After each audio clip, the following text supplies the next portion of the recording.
¿Qué tal a todos? ¿Cómo están? Muy buenas tardes. Bienvenidos a Aleco Entretenimiento. Hoy tenemos un programa de estreno de domingo por la tarde. Ya inaugurado agosto del 2020 en época distópica. Con un muy buen amigo de hace muchos años. Nos encontramos con las ganas de hablar de los cuatros mágicos de Liverpool.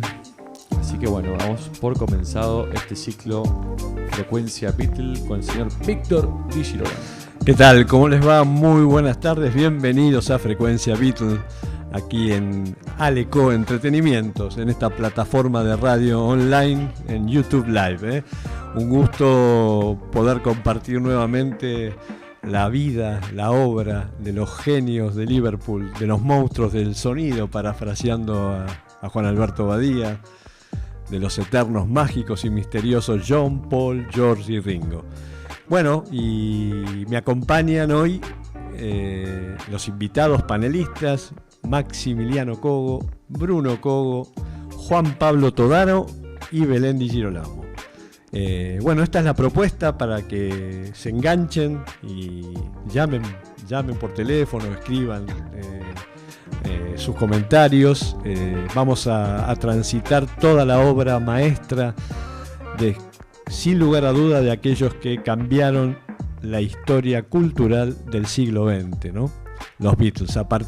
Yo siempre digo, como en la religión hay un antes de Cristo y después de Cristo, en el arte en general hay antes de los Beatles y después de los Beatles.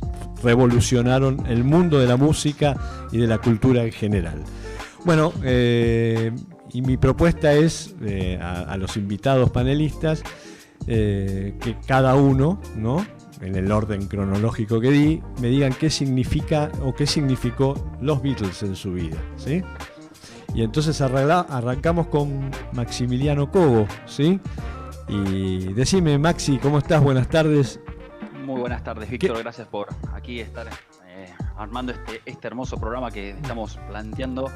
Y desde ya la influencia, salvando las distancias en las generaciones, creo que impacta y trasciende ya los periodos, por más que puedan tener ya 50, 60 años. La carrera de los Beatles se marca como aquella música que trasciende el tiempo, los clásicos, y como alguna vez también ya hemos hablado con los compañeros que tenemos aquí en las mesas, se podría definirlo ya como un clásico dentro de la música clásica y de la música alejada de la música popular ya. Pero bueno, sí, cuando hablamos de los Beatles tenemos que hacer un viaje a través del universo Beatles, ¿no?, que tiene tantas historias, leyendas, mitos, y creo que eso está bueno. Vamos a tratar de incentivar un poco el ánimo al que no lo conoce y a los que pueden estar ya incluidos. O sea, ya se dijo todo, pero aún así siempre que se habla de los Beatles hay que hacer un programa definitivamente, y todo el mundo tiene que estar conectado para marcarlos. Así que bueno, agradecidísimo y muy contento de poder participar en lo que pueda. Bueno, ahora es el turno de Bruno Cogo. Les quiero aclarar antes de seguir con Bruno que Maximiliano Cogo, Bruno Cogo y Alexis Cogo, que está en la operación técnica, ¿no?, es el que pone en el aire, en la nube 9, este programa, que ellos son músicos, ¿no?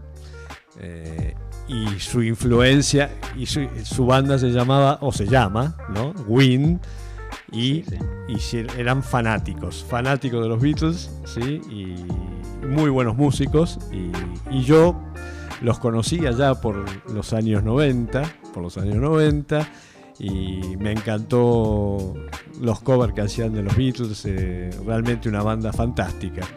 Seguramente, Víctor, dígame que va a ser uno de los temas muy trabajados que va a ser acá en algún momento, el tema de los covers y los tributos, por eso mismo. Así que bueno, claro. Gracias por la participación de ese dato. Bueno, y ahora sí, Bruno, contame, ¿qué significaron los Beatles para vos? Bueno, muchas gracias, Víctor. Sí, evidentemente justo con toda la mesa que tenemos hoy en el panel, los Beatles no nos pasan por desapercibido. De hecho, dudo mucho que pueda llegar a pensarme como una persona objetiva cuando hablo de los Beatles. Pero sí, los Beatles significan transformación. Nos traen algo que es un nuevo paso, un salto dentro de la propia música, Y lo vamos a saber porque cada vez que hablemos de ellos en este programa seguramente notemos que son la música que nos ofrecían, estaban adelantadas por lo menos 50 años en su propio tiempo. Así que creo que ya tenemos un distanciamiento, algo para hacer un revisionismo de la historia de los Beatles desde esta actualidad y cómo ellos también básicamente marcaron el ritmo de la música pop, digamos, contemporánea y actual. Por otra parte, también quisiera decir otras cuestiones que tienen los Beatles, porque uno dice, siempre se los asocia a la música. Los Beatles tienen un trasfondo de transformaciones de todo tipo, espirituales, religiosas, políticas, sociales, geográficas, bueno, de todo, hasta me atrevo a decirles que psicológicas. En planteo de todo eso, creo que los Beatles significan casi una materia de estudio obligada porque son un clásico de la cultura y de la propia humanidad. Y sí, cambiaron la historia. Yo en la presentación lo dije claramente, ¿no? Los Beatles vinieron a romper el paradigma de la vieja era de Piscis, ¿sí?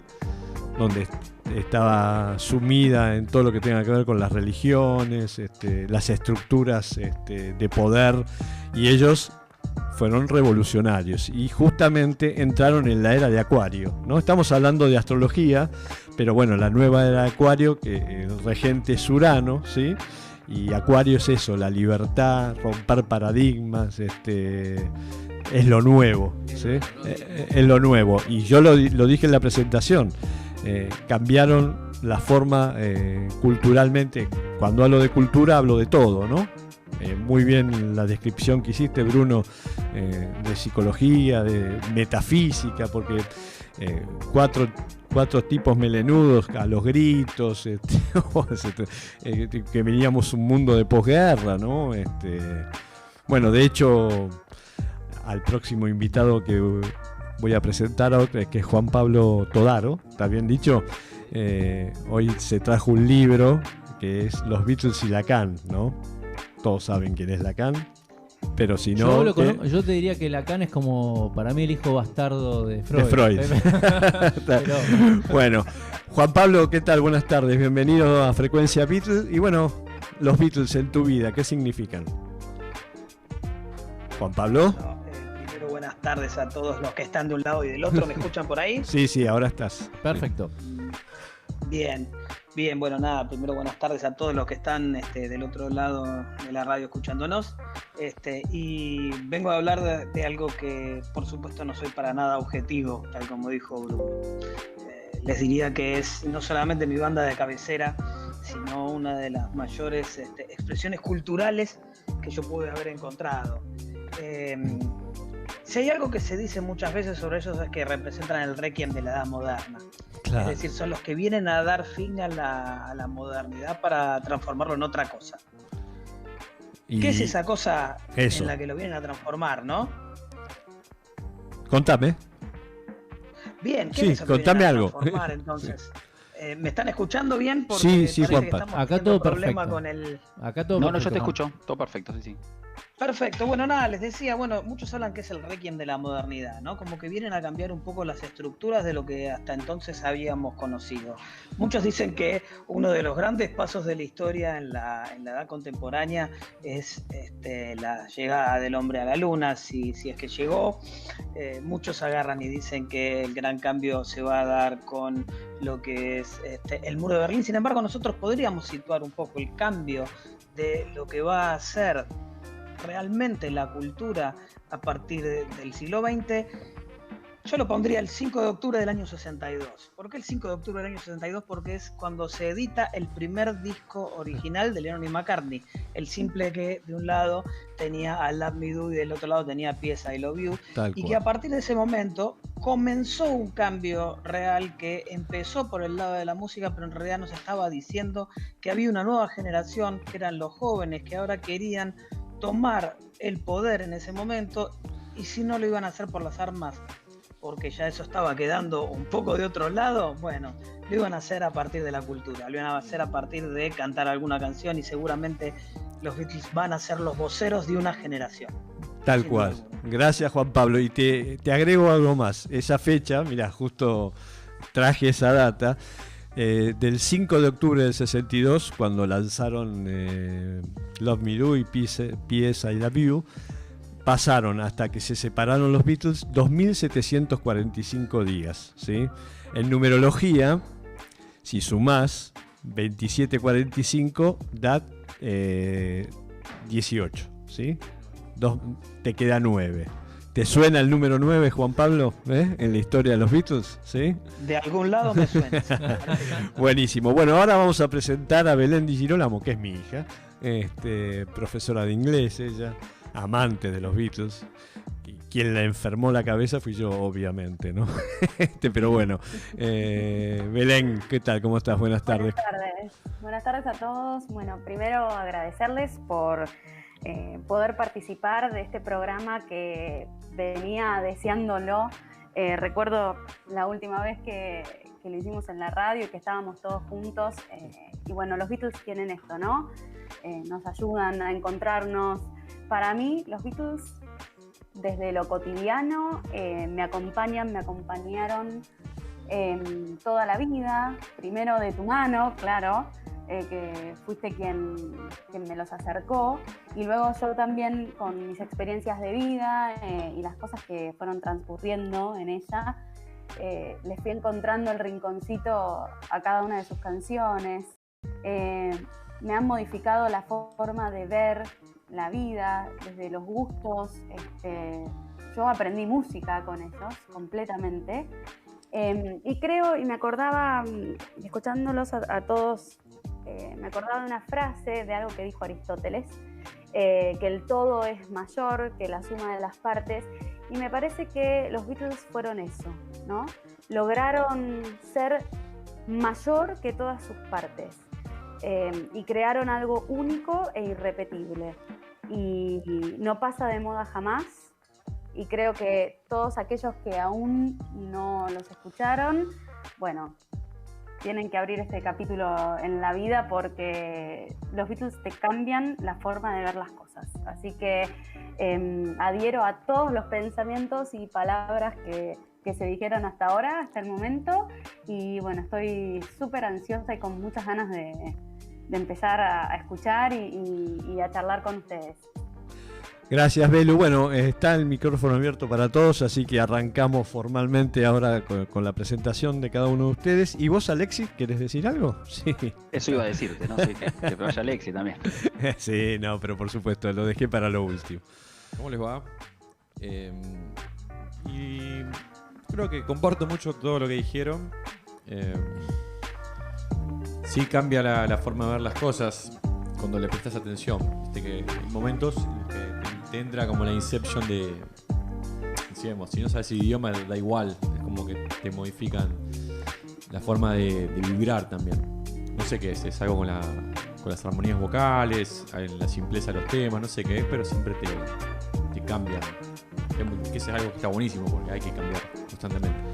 Así que nada, eso creo que es lo único que puedo compartir, además de todo lo que ya dijeron, que me parece que está increíblemente bien. Bien, Alexis, muy bien. Alexis Cogo es el que hace la operación técnica de este programa, que se llama Frecuencia Beatles, que va todos los domingos de 18 a 20 horas en Aleco Entretenimientos, en la plataforma de radio online, en YouTube Live. Bueno, el programa va a tener varias secciones. Una se llama Un día en la vida, y en Un día en la vida, por ejemplo, hoy es 2 de agosto. ¿Qué pasó un 2 de agosto en la vida de los Beatles? ¿Sí? Así, efemérides, ¿sí? Las famosas efemérides. Después tenemos... Sí, hay un libro que es el diario de los Beatles. Lo tengo. Cómo se desarrolla esas partes. Lo tengo acá, lo traje hoy. El de Jordi Sierra y Fabra, ¿sí? Este español que es un genio. Después tenemos otra sección que se llama Los Beatles después de los Beatles. Eso significa la carrera solista de John, Paul, George y Ringo, ¿no? Después tenemos los Beatles aquí, allá y en todas partes, y ahí metemos gente que ha hecho cover de los Beatles, las películas, bueno, todo lo que significó su arte. Después tenemos otro que es los Beatles mágicos y misteriosos, ¿no? Acá Bruno está deseoso por tirar data de... Yo solo no, Maxi, Juan Pablo. No, pero Todos ahí. con el tema de los Beatles mágicos y misteriosos. Y los Beatles de la A a la Z, ¿sí? También agarramos desde el diccionario, de la primera letra la A, y vemos en la palabra A cuánta información hay de los 4 genios de Liverpool. Bueno, este es un programa abierto, así que ¿quién quiere arrancar? A ver, de todos. ¿Sí? A ver, ahí. Cada uno levante la mano. Levante la mano.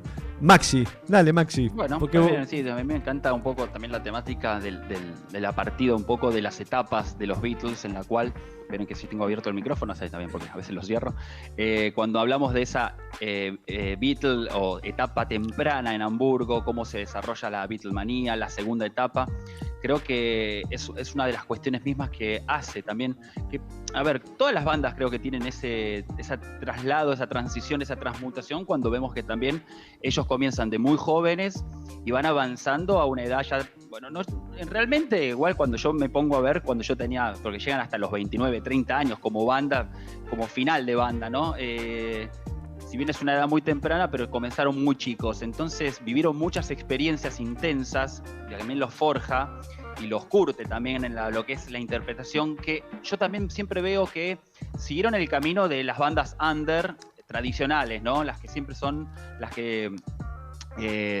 tendría que formarse, como en la actualidad ya no está. Se ha perdido un poco esa misticidad de armar la banda del colegio, de armar la banda de amigos, la banda de garage, y formar también un grupo, porque hoy es más el solista. Entonces, bueno, me parece que estaría bueno un poco encarar un poco las variables que podemos encontrar en ese camino. Así que no sé si a ustedes les parece, a mí me gusta mucho, pero muy por arriba, tampoco vamos a trabajar sobre cada fomento, pero en ese formato de banda, como alguna vez la hemos armado con Bruno, Alexis y allegados, hemos hecho ese recorrido intentando imitar, porque la influencia y la guía, siempre los Beatles son como una brújula, ¿no? Un apunte hacia lo que es un norte para dirigirse y tratar de representarlo. Nosotros hemos sido una banda cover, no tanto tributo, pero sí desde el punto de vista de llegar a querer hacer las etapas que ellos tuvieron. Yo soy más de la segunda etapa, mucho de la parte de la música un poco más producida, más compleja, alejada de los mundos del marketing, del grupo de los comercial, ¿no? De las ventas solamente a fanáticos, porque me parece súper interesante también cómo es una banda que se abre al campo de lo que es unisex, vamos a llamarlo, porque habían los chicos carilindos que estaban apuntados al grupo de las fanáticas, las groupies.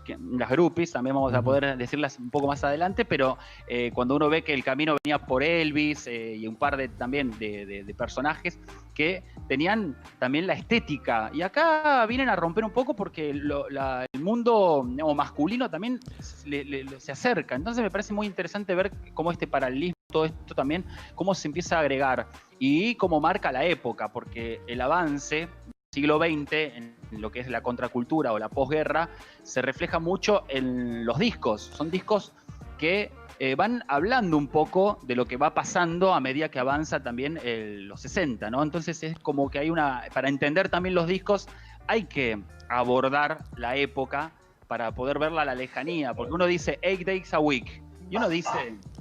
¿por qué 8 días a la semana? Y si no entendés la Beatlemanía, vas a quedar fuera, ¿no? Pero Juan Pablo, dale, agrega por ahí lo que quieras. Vos sabés que me gustó mucho esto que decías vos de pensar la primera etapa de los Beatles y pensarla socialmente.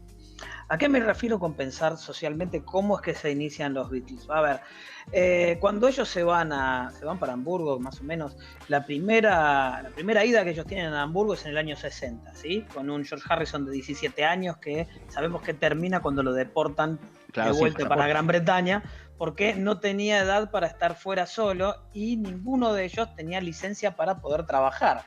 Pensemos que estamos en la Alemania de la reconstrucción de la posguerra, estamos en el año 60, la gente está yendo a Hamburgo para pasarla bien, digamos, en ese puerto donde se mezcla un poco de todo. Recordemos también que el lugar donde ellos estaban, la Reeperbahn, que es la zona de Hamburgo donde estaban todos los bars, los cabarets.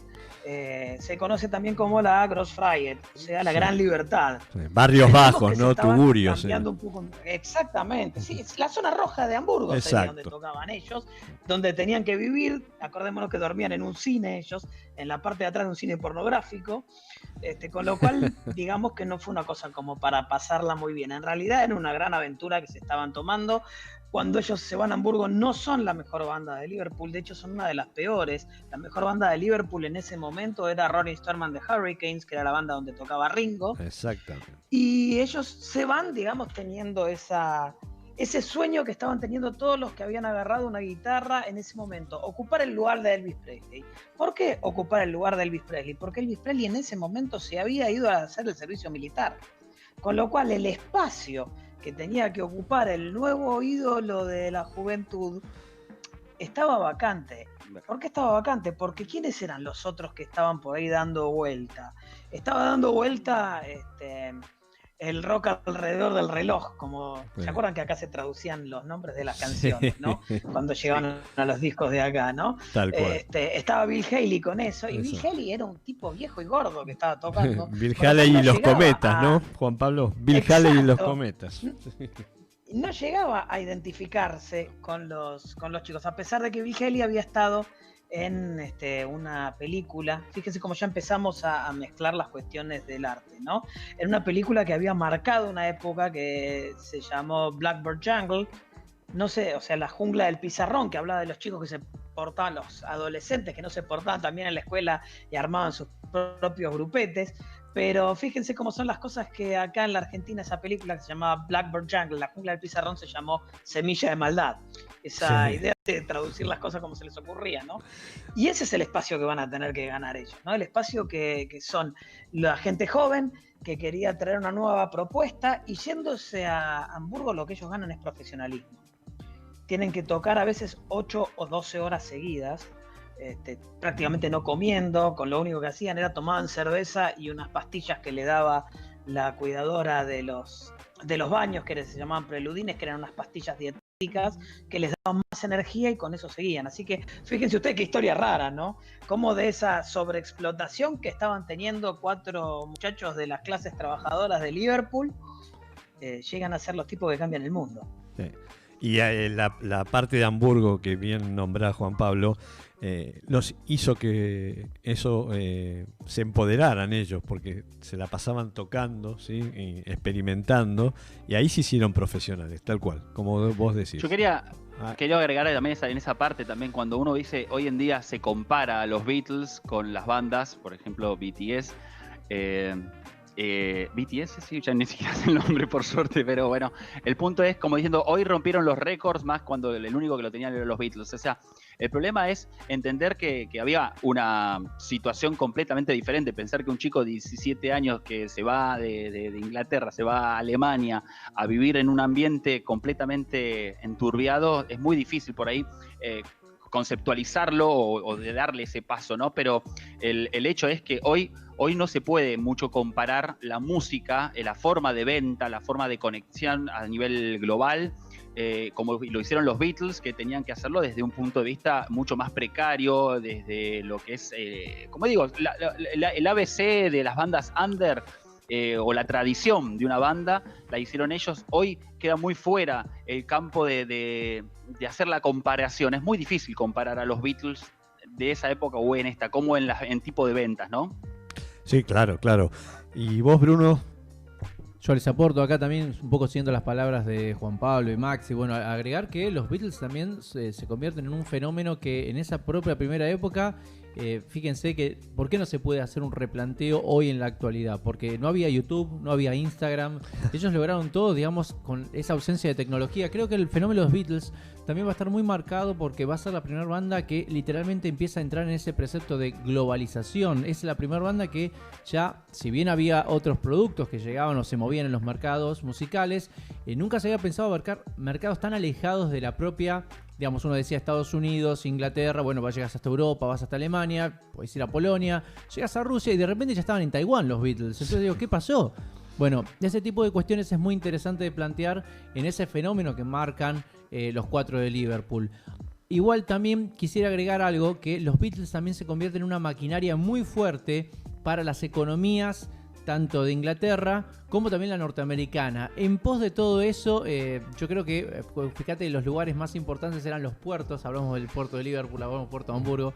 Bueno, estas situaciones son los que movían y mostraban esto, ¿no? El poder digamos, de la maquinaria por fuera de los Beatles, por fuera de la propia música. Así que en ese lenguaje podríamos hablar de que los Beatles son un fenómeno que trasciende su propia identidad, y a partir de acá nos damos cuenta que los Beatles mutaban en sí, no se daban cuenta de lo que estaban haciendo, lo que estaban logrando. Acá se mencionaba esos callos que lograron hacer en ese Hamburgo, que decían, che, ¿qué estamos tocando? Y mira, tocá todo el tiempo que puedas hasta que en un momento no sentías el cuerpo. Pero bueno, a fin de cuentas, claro, te das cuenta que en un momento no te costaba cantar, tocabas los temas totalmente de una memoria ya a nivel del cerebelo, digamos, ya estás automatizada en el propio cuerpo, y que luego lograban mostrar eso, que sonaban en vivo. Sí. Ellos fueron los creadores de un montón de... Por ejemplo, hablando de bandas, la primera banda con 4 integrantes la crearon ellos, ¿sí? Sí, a mí lo que siempre me gusta destacar también de los Beatles, sí. Perdón que ahí te meto otra incidencia, es que hay 4 voces, ¿eh? Creo que pocas bandas tienen, que claro, cada instrumentista tiene una voz o una particularidad que para mí suma mucho al color, al complemento, a la creatividad y a las características, a las personalidades, que hay mucho cuando vos escuchás la versión de qué es McCartney, quién es Lennon, quién es Harrison, en el tipo de canciones que después obviamente cuando empiezan a componer, y quién es Ringo, ¿no? También no lo vamos a olvidar, pero sabemos que cada uno tenía ya después una visión de la vida y que cada uno componía en base también a sus expectativas. O sea, McCartney siempre fue con la tonta canción de amor, donde Lennon siempre buscaba, Juan, si querés siempre meté, no hay problema. Pero, diga. Sí, no, está perfecto, seguís. Te voy a atacar con eso de la tonta canción de amor de McCartney. No, porque Lennon siempre... Sí. Creo que es una injusticia esa con respecto a McCartney, porque en realidad el primero que realmente se puso a hacer este tipo de avant-garde, por llamarlo de alguna manera, fue McCartney. Lo que pasa es que Lennon terminó teniendo más publicidad, digamos, a partir de que se junta con Yoko Ono, pero si vos te pones a mirar los primeros adelantos en cuanto a lo que son técnicas de grabación, vienen de la cabeza de McCartney. Muchas de las cosas del arte en la música vienen de McCartney, y sobre todo la canción más fuerte de los Beatles, más dura de los Beatles, es de McCartney, que es Helter Skelter. Es verdad, ¿no? Sí, razón. Pero yo creo que, a ver, voy a hacer mi aporte, granito de arena. Yo creo que la música que empezó a ser experimental, las ideas eran de George Martin, ¿sí? El tipo que metía y de hecho me parece que fue Harrison el primero que saca el Wonderwall, que es de música electrónica con el Moog, con lo cual me parece que George los pasó por encima. Sí, exactamente. Yo voy por el lado de George Harrison, creo que es el primero que empieza a experimentar. Recordemos, voy a tirar un dato de experimentación. Creo que si hablamos de experimentación, por ahí Sgt. Pepper es el primero que suena, pero hay algo muy interesante en las anécdotas de propiamente de lo que es Submarino Amarillo, y mismo también las burbujas que se escuchan al final de Octopus Garden, son ellos soplando literalmente dentro de un balde para formar burbujas. Todo este tipo de cosas hablan de esa experimentación de los Beatles.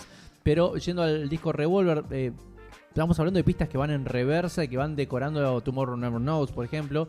Entonces, esa es de John Lennon. Claro, no está bien, pero estoy hablando de toda la experimentación, y digamos, Harrison creo que es el más evidente en lo que muestra un cambio musical, porque ya trae directamente la cultura hindú en su esplendor a todos los temas. Con ellos se inició lo que es la música fusión, ¿no?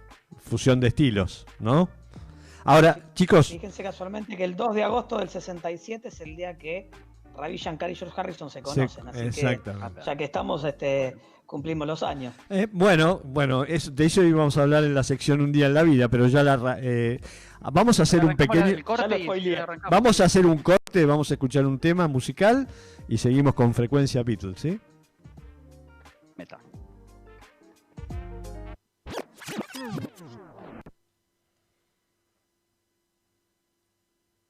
En Frecuencia Beatles, aquí en Radio Online, en Aleco Entretenimientos por YouTube Live.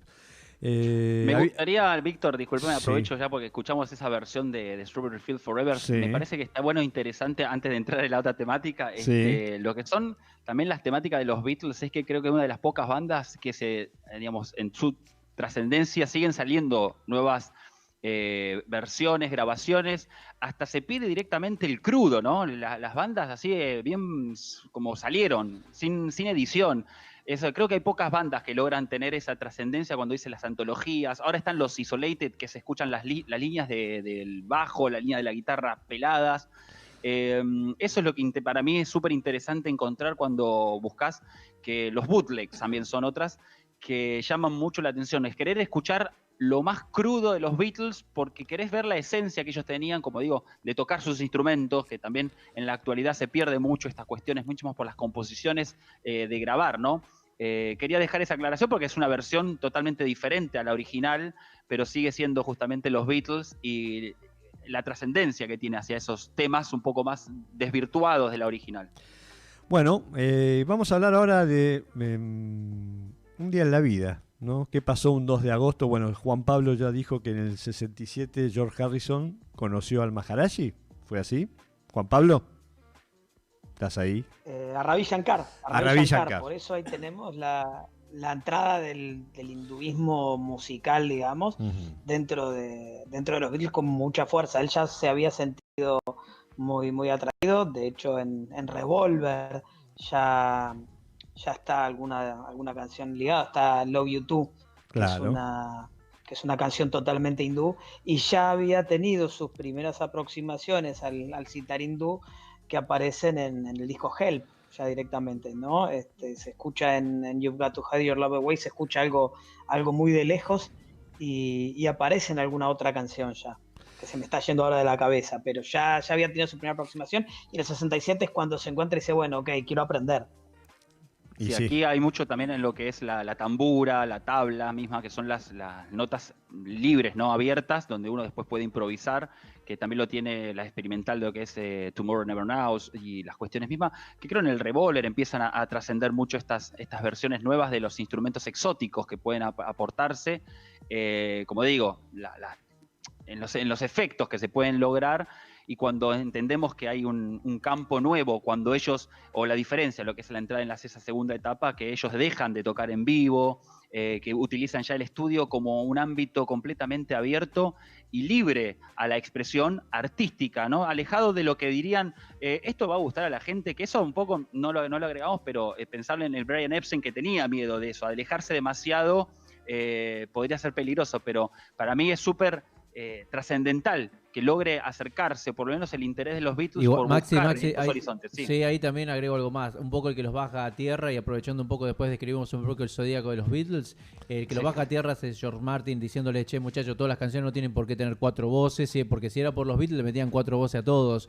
Y un poco en ese sentido, creo que ahí es de donde está también esa visión musical, pues si bien eran creativos y todos, también hay alguien que un poco da orden a esas ideas que tenían y se las consagra para que grábenlo de este modo que va a sonar. Y después tener, obviamente, Brian Epstein, otro cráneo haciendo negocios y acercándose a la idea de decir, bueno, pará, lo grabaron así, perfecto, ahora yo te enseño a comercializar. O sea, todo el mundo tenía como, por eso hablo de una maquinaria muy aceitada, los Beatles, en cómo funcionó, porque recordemos también algo interesante, los Beatles no les gustaba vestirse de traje, de último a los que se vestían de traje eran los Rolling Stones, y curiosamente acá se invierte esta historia, pensado en que los propios Beatles que venían de vestirse de cuero, por nada más de tipo Teddy Boy, se les pone traje, pero a los Rolling Stones que se solían vestir de traje, se los pone más como vestido de cuero. Claro.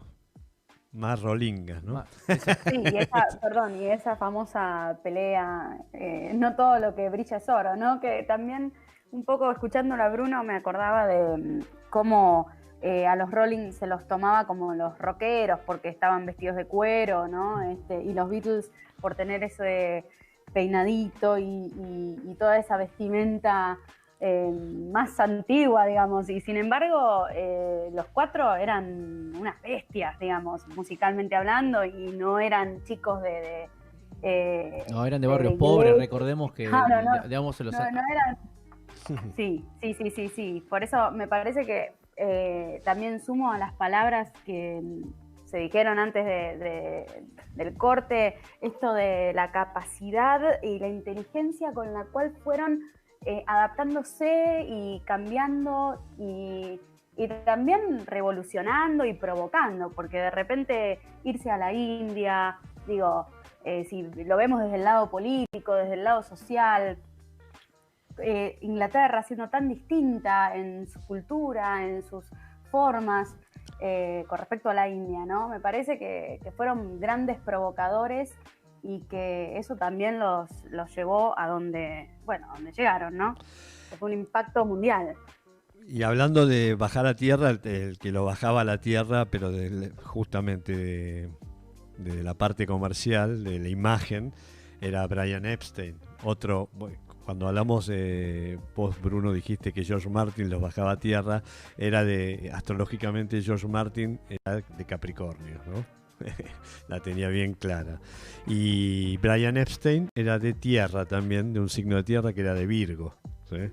Pero ellos se vistieron así porque Brian Epstein quiso, ¿sí? Sí, en ese aspecto, como me gusta plantearlo con lo que es la primera etapa de los Beatles, es un planeamiento a acercarse a ciertos formalismos también para que guste al público en general, al público que pueda llegar a consumir. Cuando uno pone a los Beatles en un campo un poco más salvaje, que es la primera, de Early Beatles, sí. Que ya te toma un poco ahí de sorpresa y que no entendés por dónde van los tiros, como dijiste, vestidos de cuero, vestido más de alguien fascineroso o alguien que viene a ser un poco más desprolijo. En la época se sentía que eso no podía ser, entonces Brian Epstein lo que hace también por su clase social también y su acceso, entiende que si quiere llegar a un mercado mucho más extenso tiene que cambiar la visión y cambiarle el peinado, cambiarle todo y vestirlos un poco más de etiqueta, para también tener el acceso. No recuerden que te llega también hasta las cúpulas más grandes, ¿no? Como son la realeza. Bueno, Juan Pablo siempre ahí menciona la idea de que en realidad los Beatles tenían que ser la representación del hombre con que vos querías que tu hija se case.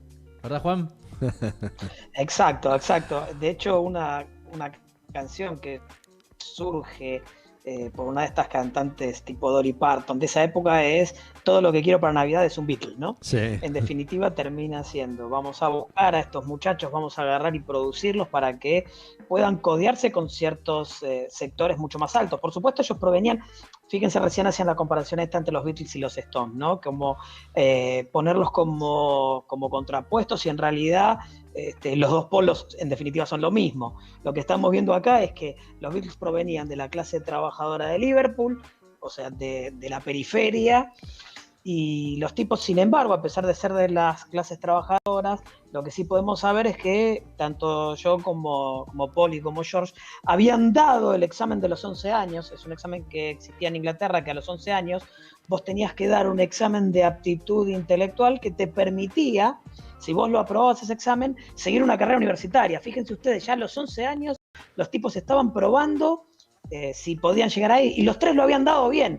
El caso diferente es el de Ringo, porque debido a que él había tenido una infancia muy complicada, había estado muy enfermo, sí, y justo había tenido una peritonitis, con lo cual no pudo terminar el colegio, no había podido dar ese examen.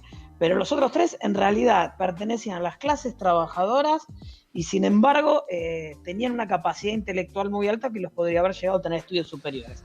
Caso contrario con los Rolling Stones, que eran muchachos de los suburbios de Londres, de sectores acomodados, entre ellos, bueno, Mick Jagger sobre todo, que tenían problemas y que en realidad lo que les gustaba era el blues, por eso iban vestidos de traje, porque iban vestidos como bluesmen, sí, directamente en ese momento. Entonces, fíjense ustedes, en definitiva son estos dos polos. Los Rolling Stones no dieron el examen de los 11 años, ¿sí? No porque no les diera la cabeza, supongo yo, sino que no tuvieron el acceso en ese momento, o de todas maneras podían llegar pagando por su educación, por eso no se habían molestado por eso los padres, pero realmente, fíjense, en definitiva, se los presenta como contrarios y en realidad finalmente eran amigos. De hecho, los Rolling Stones graban el primer disco porque lo recomienda George Harrison. Tal cual. Y el primer número uno de los Rolling Stones es un tema de... Exactamente. Un tema de los Beatles. I Will Be There. Exactamente. Volviendo un poco a la temática esta del encuentro, ¿no? Como es un 2 de agosto con Ravi Shankar, me parece que en sí la trascendencia que tiene es también ver los caminos, que también había ya unos Beatles más evolucionados, más crecidos y que ya tenían gustos particulares populares. McCartney siempre por el lado de la música clásica, que creo que también lo lleva mucho por lo que es George Martin, en lo que son los consejos, o lo podemos notar en lo que es Eleanor Rigby, ¿no? Que ya ponen este tipo de orquestaciones muy nuevas, ¿no? Lo que es la influencia de la música clásica, lo que es el rock sinfónico, más adelante será, pero entender que el acercamiento que tuvo, por lo menos Harrison, a la cultura hindú, a la música también, lo lleva también a estos nuevos campos musicales sonoros que desde ya hay que aplicarlos. Entonces, ¿dónde se va a utilizar? Bueno, si yo tengo una banda, voy a poner, incluirlas. A muchos les cuesta mucho, digamos, entender la música o gustarle esa música, la separa, ¿no? A mí para mí, obras espectaculares, ¿no? Cuando de Inner Light, por lo menos por la instrumentación que tiene, la trascendencia. No sé si era de Harrison o no, pero se suele tener también. Sí, era de Harrison. Porque no sé si la canta exactamente él, pero se nota que ya les va pasando la posta a los demás, porque Lennon también lo sigue un poco a la idea de la nueva reflexión, que tiene que ver también con la parte espiritual, la nueva era, la New Age, sí, que también se empieza a abrir en el campo, ¿no? Después de lo que es el Sgt. Pepper's, todo psicodélico, la percepción al amor y el mundo bueno, paz, el mundo del hippie, ¿no? Pero de la libertad. Sí. Es que veníamos de un mundo, sí, muy estructurado, muy dictatorial, y ellos hicieron hincapié en eso, la libertad. Muy conservador. ¿No? Sí, muy conservador. Sí. Totalmente. Entonces, notar, ver cómo, como dije, los discos reflejan la época y ven cómo se va manifestando y cómo se van desarrollando. Esta idea de calidoscopio, cuando muchas veces te lleva a esos sonidos abiertos en un Lucy in the Sky, ¿no? Cuando estoy hablando ya por ahí un poco más desarrollados, pero tomando ese puntapié inicial donde, o por lo menos conoce el sitar, ya empieza a buscar esos colores que son revolucionarios para la época y muy trascendentales, junto con la orquesta misma, ¿no? La instrumentación, ya sea de cuerdas o la instrumentación de vientos, van teniendo un plano nuevo, y que creo que los Beatles lo supieron explotar mucho, ya sea por lo que es George Martin, se refleja, ¿no? El trabajo. Pero después, cuando digo, en los tiempos posteriores, ya separados, sale, por ejemplo, el Let It Be Naked, que es cómo ellos realmente quisieron, porque en un momento se alejaron demasiado de la banda original, ¿no? De los 4 tocando 2 guitarras, un bajo y una batería. Sí. O sea, se habían perdido. Entonces querían volver también a las tradiciones. Tal cual. Y también esto que hablas de la música, cuando empezaron a experimentar, a hacer música fusión, también hay que detallar que en esa época los Beatles empezaron a consumir drogas, ¿no? No. ¿Cómo decís eso? ¿Cómo no? Y sí. Bueno, Lucy in the Sky with Diamond. Claro, de su viaje, de la búsqueda. En el viaje de la búsqueda, sí, bueno. Pero eso también hizo que, digamos, de alguna manera, yo no quiero hacer apología de la droga, pero les abrió la cabeza y empezaron a incursionar en música mucho más elaborada, ¿no? Están experimentando. Yo creo que ahí, digamos, el concepto de creatividad va por un lado, hay una influencia también de la cultura. Justo en ese periodo, estamos hablando de un Andy Warhol, estamos hablando de ¿quién más está ahí en ese periodo más o menos? En el periodo de 60 y largos. Claro, ahí, por 60, ejemplo, en ese periodo que justamente empieza esa experimentación, coincide con se me fue el nombre, ahí ya me voy a acordar. David Bowie, ¿no? David Bowie también, ahí está, también David Bowie. Bueno, entonces, y después... claro, artísticamente era la década de la provocación. Exactamente. Entonces estaban buscando movilizar. Pero ¿no? también... el hippie, también, todo el hippismo, todo también el hipismo. el flower power, digamos, todo eso. Claro, porque es la novedad también, como algo como si es la moda o el momento, se está experimentando. Hoy ya a uno no le asusta, como diciendo, pero en la época era algo totalmente revolucionario, muy, muy misterioso meterse en esos ámbitos, y como diciendo llamaba la atención, era lo prohibido. Uh-huh. Y un poco es lo que atraía, y también la música los permitía también ese acceso a la expresión artística, a la liberación de esa mente más contracturada Bob Dylan, y rígida, ¿no? Bob Dylan.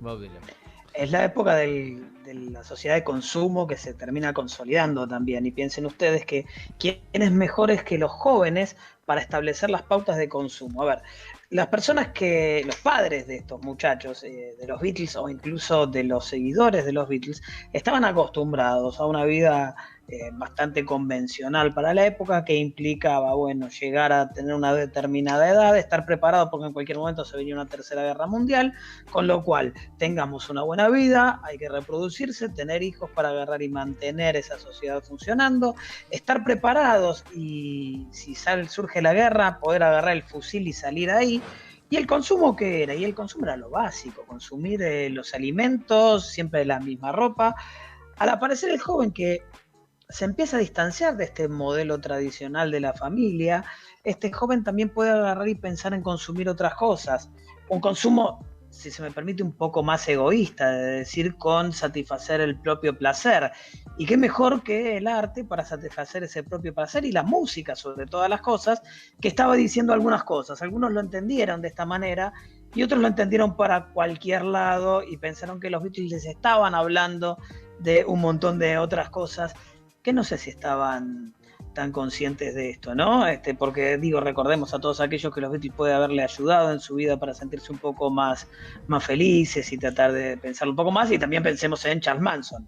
Claro, Exacto, sí, justo lo iba a nombrar, claro, Charles Manson, que los tenía como paradigma en su vida y bueno, y los llevó para el lado, digamos, de la sombra, ¿no? De la perversidad, de la agresión, de la locura, ¿no?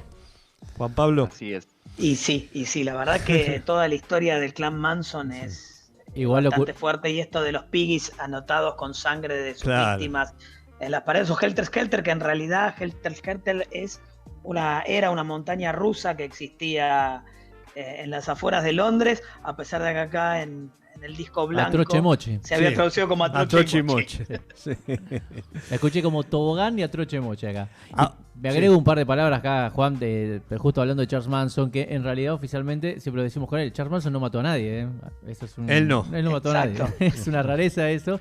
Pero bueno, nos lleva también, veo que acá son muchos mimos a los Beatles, y es como que todo es maravilloso, pero siempre que acá nos juntamos a hablar con Max y Juan, encontramos el lado de la propia conspiración y vemos que los Beatles también no quedan exentos de haber sido también otro aparataje de manipulación de información que circulaba a la población plenamente. Pero ellos no eran conscientes. Es que eso justamente lo dijo Juan. Creo que son conscientes de lo que habían logrado, pero también creo que no eran conscientes de todo el aparataje que también se utilizaba para hacer experimentos en la propia población. Ya vamos a viajar a Tavistock y todo eso. En el próximo programa vamos a hablar de eso. Y agregando algo que dijo Juan, el consumo, por eso yo digo que los Beatles cambiaron el paradigma de la cultura, empezó con los Beatles, ¿no? El consumo masivo de un montón de cosas, ¿no?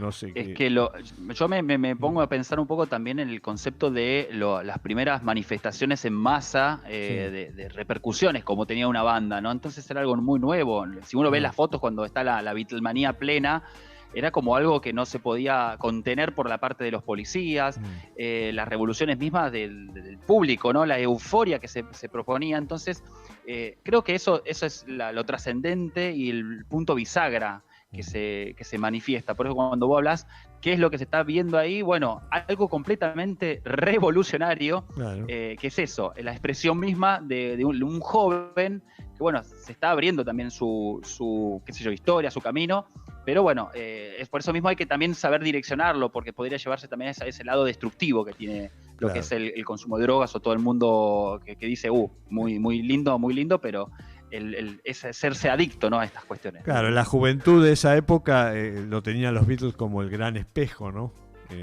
Cosas que hicieran los Beatles se son copiaban. influencers, claro que sí. Claro.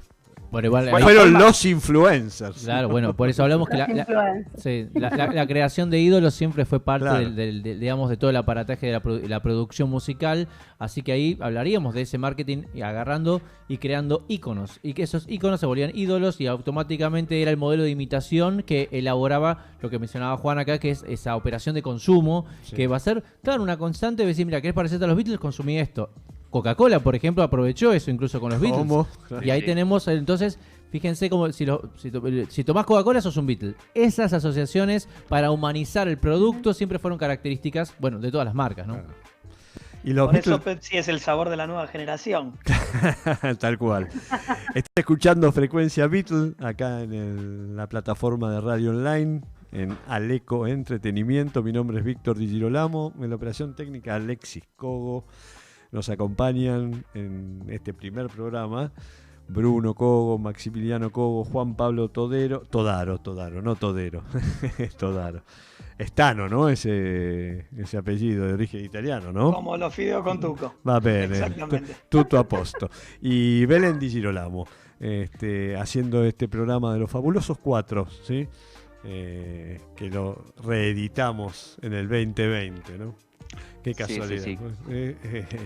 Un programa post-pandémico, diríamos, ¿no? Pero hacía tiempo, y gracias a Maxi, a Ale, a Bruno, que me dieron la oportunidad de poder reeditar este programa. Estoy muy feliz y muy agradecido, y yo creo que siempre es bueno difundir la música de estos genios, el arte de estos genios, ¿no? Porque han hecho historia, ¿sí? Y son paradigma de muchas cosas en esta sociedad también, por supuesto. Como dijo Belén, no van a pasar nunca de moda, y tuvieron una influencia muy, pero muy determinante, yo creo, ¿no? En la vida del ser humano desde el siglo XX en adelante. A ver, ¿quién quiere decir algo? ¿Quién quiere agregar algo? Sí, a ver, bueno, voy con un día. Sí, decime. En esta nueva edición de Frecuencia Beatles, que nos metamos así con lo astrológico, porque no son casualidades. Con toda la parte espiritual también de ellos, el crecimiento y esto, ¿no? Podrían haber sido otros. Eran 4 chicos simples.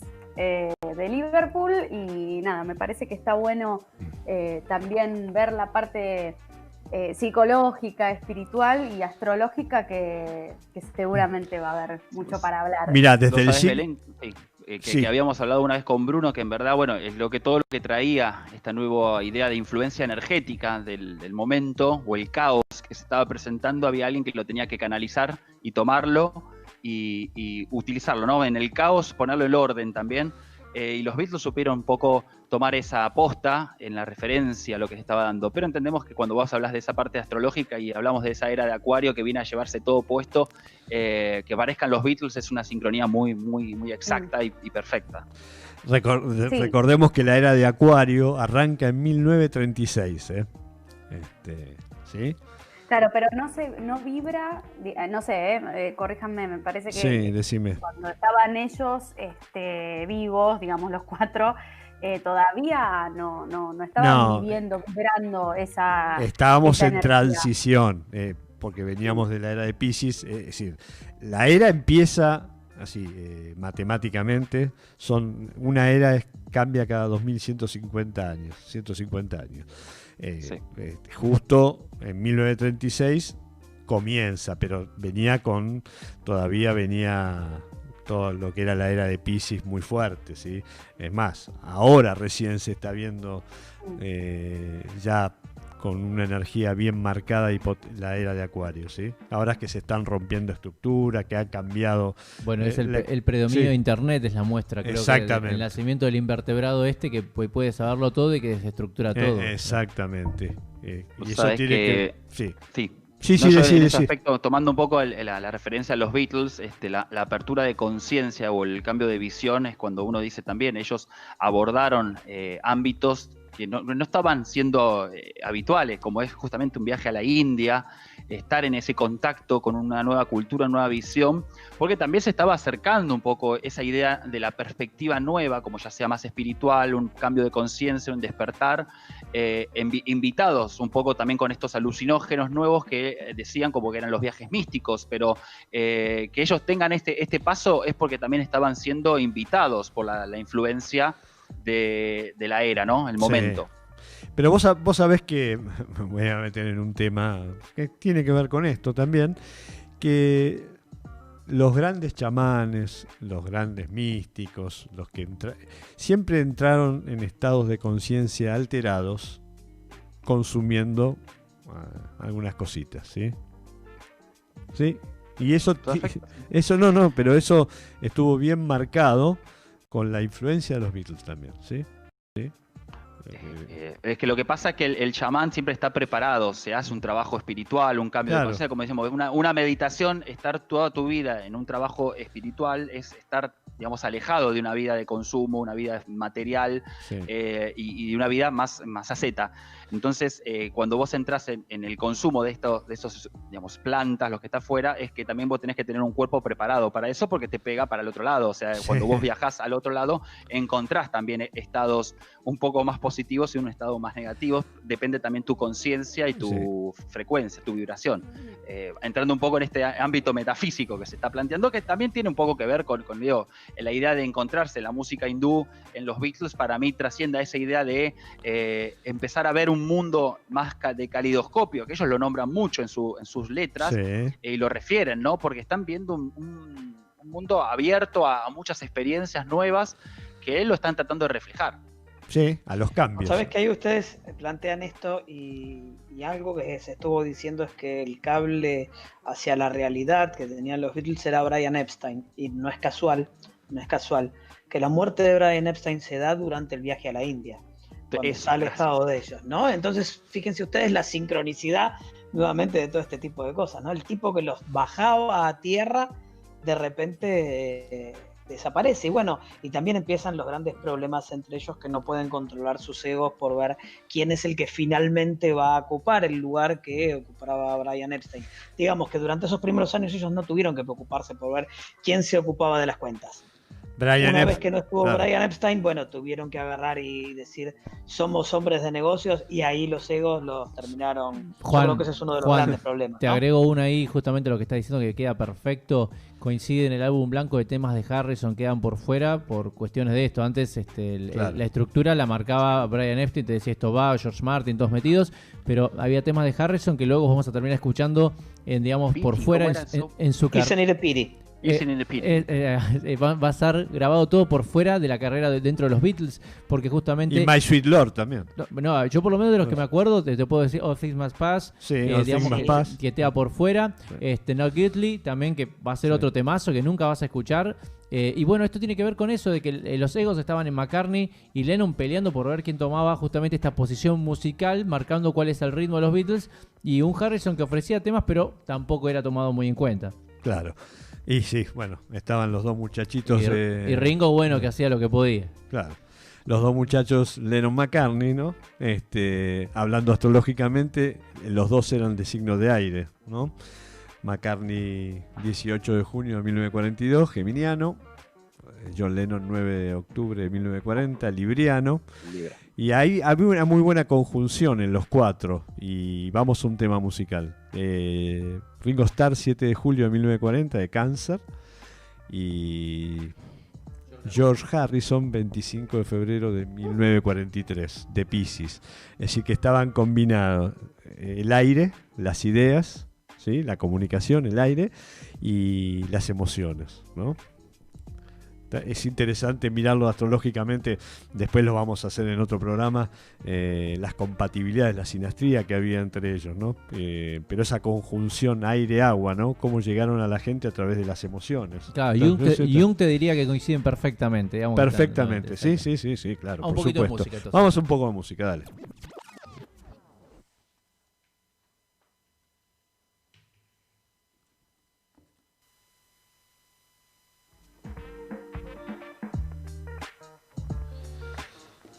Seguimos en Frecuencia Beatles, acá en YouTube Live, en Aleco Entretenimientos. Quería aportar sobre la canción que escuchamos, porque acá en los comentarios hay uno que dice, aprendan lo que es el estéreo. Sí. Entonces hay una referencia muy importante en lo que es, hace a los Beatles también con esta referencia a lo que son la música estéreo, ¿no? De diferenciar en ambos, izquierdo, derecho, los diferentes parámetros, como jugar, dónde va a estar la voz, dónde va a estar la guitarra. Sí. Bueno, a nivel musical, pero siempre fue un molesto cuando tenías que compartir el auricular. Pará, Max, no era solo molesto ahí, o sea, que lo cuente Víctor, que seguramente, o papá cuando nos contaba, ibas a bailar y te aparecía el bajo de McCartney en un parlante y del otro lado tenía la voz. La voz de Lennon. Era tremendo. Mi viejo contaba que para probar que funcionara el estéreo de los equipos de audio nuevos, utilizaban ese avión que empieza en Back in the USSR, que empezaba en un parlante y seguía en el otro después. Sí, es verdad. Como referencia hay que tenerlo en cuenta. Esas cosas son las que hicieron nuevamente las exploraciones musicales y hacen mucho la referencia de producir nuevamente un disco conceptual, un disco que tiene pruebas a nivel musical, a nivel acústico, que son, digamos, como desarrollos, tecnologías y avances o investigaciones de la época que se están programando también en eso, ¿no? Como es la música electroacústica, mejor. Dale. Bueno, ahora vamos a una nueva sección, ¿sí? Que se llama Los Beatles mágicos y misteriosos. Ajá. Y acá le doy la palabra. ¿Y qué fue? Sí, ¿Qué fue la otra sección? ¿La otra sección? Un día en la vida. No. Un día en la vida. También se emociona. A ver, sí, porque arrancó con lo que dijo Juan Pablo, que el 2 de agosto del 67 había ido George Harrison a un recital o conoció, mejor dicho, a Ravi Shankar allí en Los Ángeles, en la escuela de música. Sí, por eso era un día en la vida. Ahora vamos a los Beatles mágicos y misteriosos. ¿Y de qué se trata esto, mágicos y misteriosos? Hoy vamos a tocar un tema bastante... Ya está trillado, pero no importa, pero me gusta volver a este tema. Pero yo creo que hoy Víctor, tenés un panel de lujo para hablar de ese tema. Sí, bueno, sí, están todos ustedes que le encanta todo esto, las conspiraciones, ¿no? Vamos a hablar, Paul is dead. ¿Paul está muerto? ¿Está muerto, Paul? ¿Da para un programa esto? Digamos, solamente hoy 30 minutos. Hoy es una parte. No, pero... Hoy va a ser cortito y al pie, Max. O sea, Sí. vamos a todo lo que se suele decir. Voy a ir en cortito al internet. pie, dale, me gusta. A ver, Dale. recordemos que los Beatles se caracterizan por tener en sí, habíamos hablado, ¿no? De una maquinaria enorme que los movía. Entonces, es muy obvio pensar que había varios secretos también que ellos mismos tenían que guardar en pos de toda esa estructura. Y algo interesante de todo esto es que podríamos hablar de, bueno, ¿quién mata a John Lennon? También por qué lo terminan matando, si querés hablar de conspiraciones. Pero Sí. creo que la anterior a esa justamente es lo que ocurre con el famoso reemplazo de Paul McCartney. Digo reemplazo pues en realidad... El fall. El fall, exactamente. Termina ocurriendo que hablamos de un McCartney que termina por, bueno, desaparecer. O sea, desaparece y también termina, algunos dicen, muerto. ¿Qué pasó acá? Vamos a la historia de... En realidad no queda claro si es en el 65 o en el 69, pero teóricamente la fecha diría que es el 11 de noviembre del 66. Es una fecha muy fuerte a nivel numerológico porque te queda 11...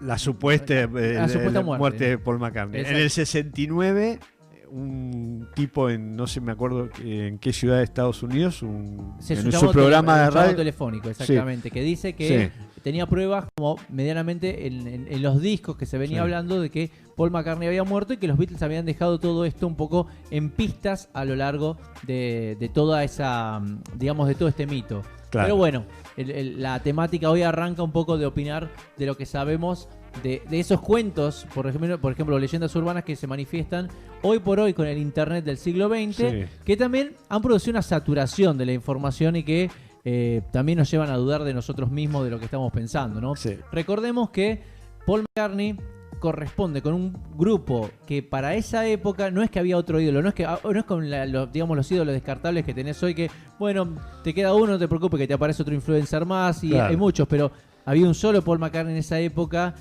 y siempre se habla del impacto que hubiese tenido que se reconozca que uno de estos hubiese fallecido. Pues recordemos que cuando muere John Lennon ya los Beatles están separados. Claro. Es otra cosa. Imagínate la banda Furor, que uno de los integrantes se muera. Creo que eso es... Y en el momento, en el auge. del que están, estamos hablando de... En la cresta de la ola. Totalmente. El disco, digamos, que es como bisagra todo esto, es Help y por supuesto Rubber Soul.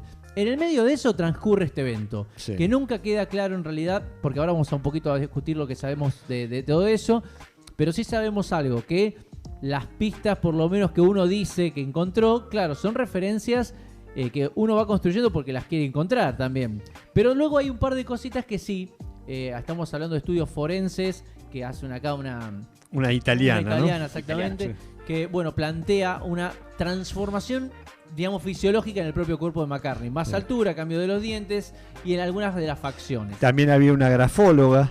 Sí, Había una forense, una grafóloga, que la escritura de McCartney antes del 66 no se condecía con la después del 66. ¿sí? Exactamente. Ah. Bueno, así que vamos a escuchar un poquito esta temática con Maxi, Juan, Belu. A ver qué opinan Sí, ustedes. En mi referencia, bueno, si uno lo quiere buscar, está el Último Testamento de George Harrison, que sería como el documental oficial que también desenmascara o trata de exponer toda esta gama de pistas y cuestiones mismas que hay por detrás. Entonces, entendiéndolo así, es como que se van dando un montón de hechos. Pero el problema que tiene el documental, hay una digamos, error conceptual en los periodos, porque habla de que comienza en Rubber Soul, Sí. cuando habla del 66, y cuando uno ya está viendo que no pueden darse los tiempos por la salida de los discos, entonces empieza a caerse, a desmembranarse un poco también toda esta teoría. Pero sí. Maxi, porque Rubber Soul salió en el 65. Claro, sí. Es decir, sí. Es decir, que ahí pero las evidencias no condicen con el tiempo cronológico, pero eso, el testamento de George Harrison, Sí. también está en duda si es George Harrison, ¿sí? Eso lo No, mandó pero- WikiLeaks, ¿no? Sí, Del yo 2015. ahí que sí También. que soy muy Sí. escéptico con ese. Creo que ese testamento es para mí es el más fake de todos, porque Sí. era como, justo coincide con también revitalizar un poco las ventas de los Beatles, porque habían sacado algo de material nuevo. No considero que ese sea un material un poquito a considerar. Yo creo que acá las conclusiones las tenemos No, que no, sacar pero nosotros La mismos. voz es muy donde- parecida. No, la voz es parecida. Pero, no, más allá, porque de seguro que no es, o sea, es una recreación, lo que sea, pero el punto es, te trata de revelar todas las pistas y las cuestiones mismas que hicieron. Es cuando vos decís, pará, más allá de que sea real o no, las Sí. pistas están, porque vos vas al disco, encontrás todo lo que él dice y Sí. lo podés revisar por tu cuenta, o sea, vos podés hacer toda una investigación paralela. Entonces, más allá de que el video no, sirve como un puntapié para tratar de orientarte mucho a las referencias. El problema pasa esto, cuando dice, mirá, no puedes determinar que pusiste una fecha puntual de la muerte cuando mostraste que por ahí está Robert Soul, que sería como el Paul de goma, Robert Claro. Paul, no es Soul, pero las referencias son muy raras cuando vos decís, le cambiaron una letra, porque el as de picas, porque está al revés, la portada porque está deformada. Hay un montón de cosas. Y después, bueno, Drive My Car, todas las cuestiones mismas en referencias al uso de autos, de ser una estrella, de ser yo y no ser yo, cambiar, como dice I'm Looking Through You, Sí. o sea, veo a través de ti, ya no eres el mismo. Entonces, hay un par de cosas como que referencias muy extrañas a lo que puede ser diferenciado desde lo que es un paralelismo, ¿no? Sí, Juan. Hay una cosa, miren, hay una cosa que todo se basa en algo real siempre, ¿no? Este tipo de cosas. Y es que si ustedes miran el video de Paperback Writer, ¿sí? Es un video que se filmó el 19 de mayo del 66, se lo ve directamente a Paul, que tiene la boca hinchada, Ujú. y cuando le hacen un momento un primer plano, se ve que tiene uno de los dientes partidos. ¿Por qué era esto? Bueno, porque parece que se va medio discutiendo con no sé cuál de ellos de la casa y se pega un palo con el Mini Cooper que tenía de ese momento. El Aston Martin, ¿no era? Un Aston Martin. Un Aston perdón, Martin, Mini sí. Cooper. Blanco. Se pega el palo con el Aston Martin, entonces tratan de cubrir que fue este ídolo de los jóvenes, que tratan de demostrar que es un tipo bueno, parecería que seguramente estaba también un poquito o pasado de copas en el mejor de los casos, entonces se trata de ocultar un poco esa evidencia de que el tipo se había pegado el palo. Sin embargo, queda claro en ese momento que algo le había pasado porque tiene el diente roto, que después se lo tiene que rearmar, y porque tiene el labio hinchado, ¿no? Casualmente el director de ese video es Michael Lindsay Hogg, que es el que después va a ser el director de Let It Be, ¿no? Con lo cual ya estaba dando vueltas ahí por alrededor de todos los Beatles. Pero fíjense que ya el rumor empieza, bueno, hubo un accidente donde se pegó un palo Paul con el auto. Sí, hay un accidente donde Paul se pega el palo con el auto. Se mató en ese accidente. Y bueno, eso es parte de la idea de la conspiración, ¿no? De muchas de las cosas que dicen. También escuché un montón de pavadas que estaban dando vuelta por ahí con las pistas que lo único que decían es que no conocían, por ejemplo, el sistema nobiliario del Reino Unido, porque, por ejemplo, muchos dicen, y bueno, en A Day in the Life dice que como se reventó, como es la cabeza, nadie se dio cuenta que era de la House of Lords. Uy, era un Lord, entonces estamos hablando por el título que le habían dado. No, el House of Lords es otra cosa. Claro. Con lo cual muchas de ese tipo de cosas que fueron buscando fueron erróneas. Sin embargo, si a mí me preguntan qué fue lo que pasó, me parece que el rumor existió y la naciente idea de estos tipos de aprovecharlo los hizo poner esas pistas en todos lados como para decir, che, vamos a aprovechar para armar un poco más de lío y seguir haciendo lo mismo o seguir haciendo otra cosa. Para darle más poder todavía a los Beatles, decís vos. Exactamente. Es una forma de empoderarse ellos también. Claro. Sí. No sé si alguien más quiere aportar, porque por ahí me meto yo, pero mira, la idea era mucho también, por lo menos en los que hay en los blogs así que tratan de defender la postura de que Paul sigue vivo.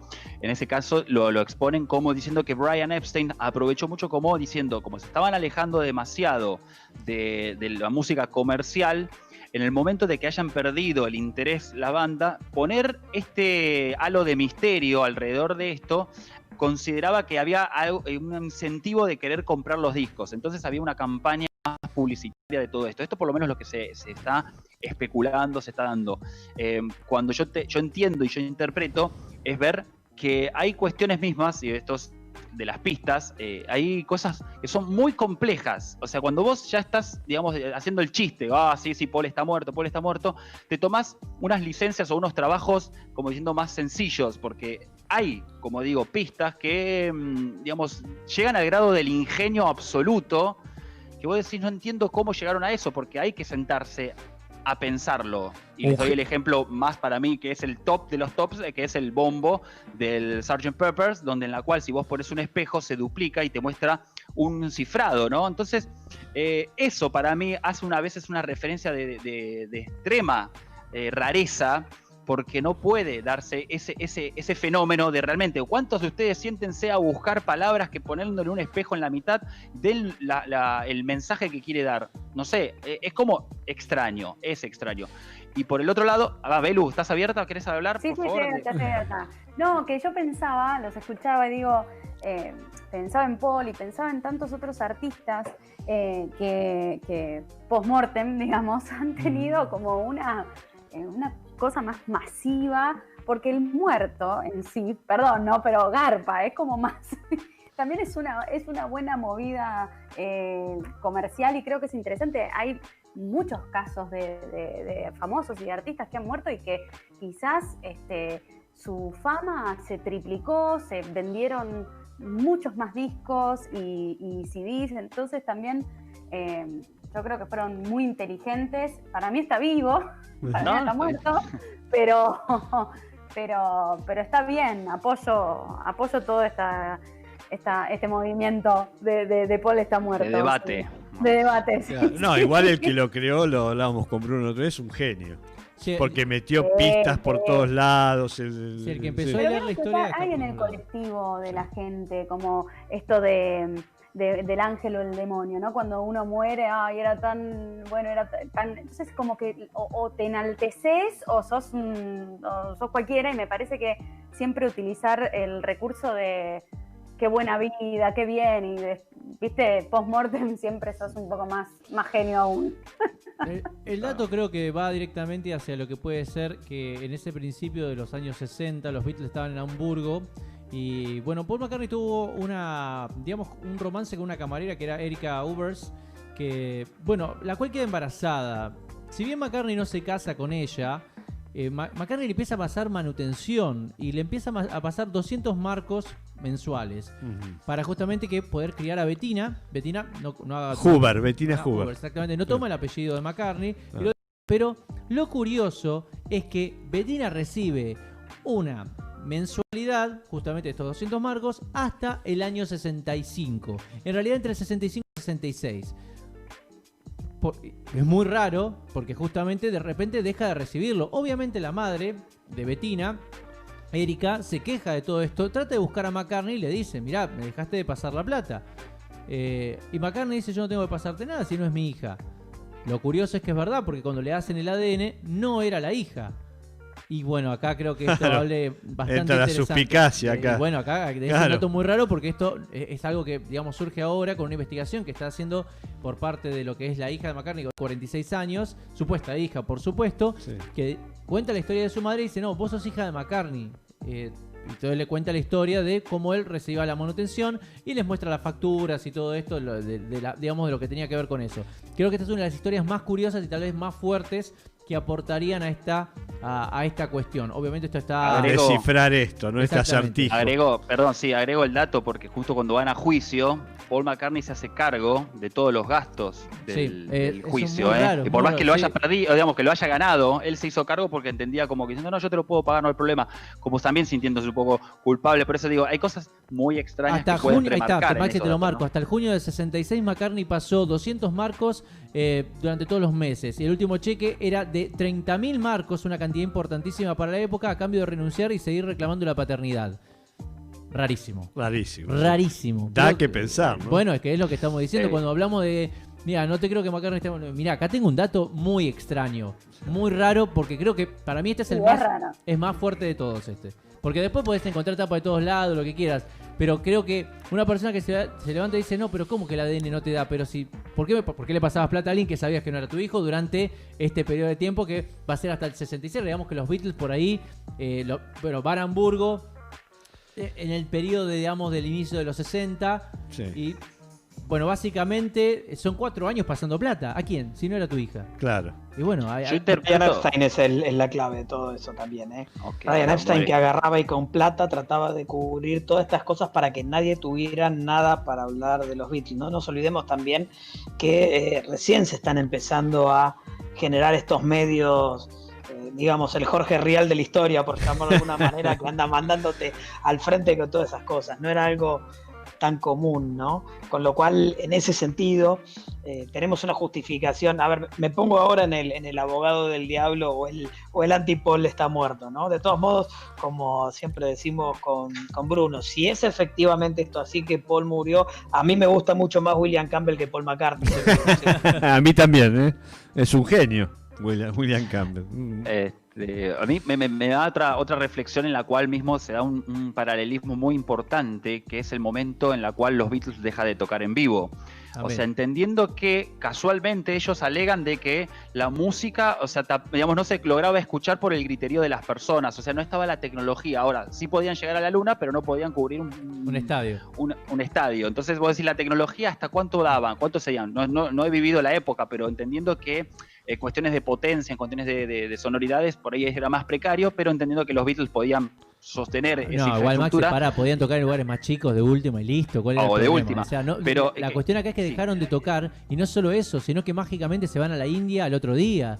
Esto fue muy raro también. Pero dejaron de tocar en cuando... el 66 dejaron de Sí, el último recital fue en Candlestick Park, en Los Ángeles, ¿no? O en Sí, California, efectivamente. ¿no? El Bueno, no último me disco que tocan en vivo es Rubber Soul. Sí, justamente. exacto. Y fue el 29, el último fue el 29 de agosto de 1966. Pero el Entendiendo accidente también- viene en noviembre. Ahí está, por eso siempre Ah, decimos que hay un problema con los datos cuando decimos que si Paul está muerto, Sí. tenemos pruebas, pero la fecha que me das no coincide. Claro. Acá hay algo raro que es como decimos, efectivamente algo pasó, algo hay un toqueteo, digamos, o un manoseo de información que nunca nos deja cómo establecer, porque algunos hablan que el accidente en realidad dicen que fue antes, que estaban probando este McCartney todavía ya de otro tiempo.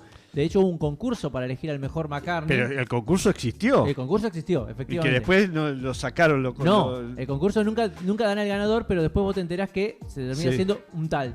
Billy Shears. Le dicen Billy Pepper. William- Billy Shears Shears y William Campbell. William Campbell. Bueno, todos estos datos están ahí. Por eso decimos que hay algo como muy raro y tenemos que sacar las cuentas nosotros, porque te exceden en un momento. Y ahora sí, Maxi, por favor, continúa.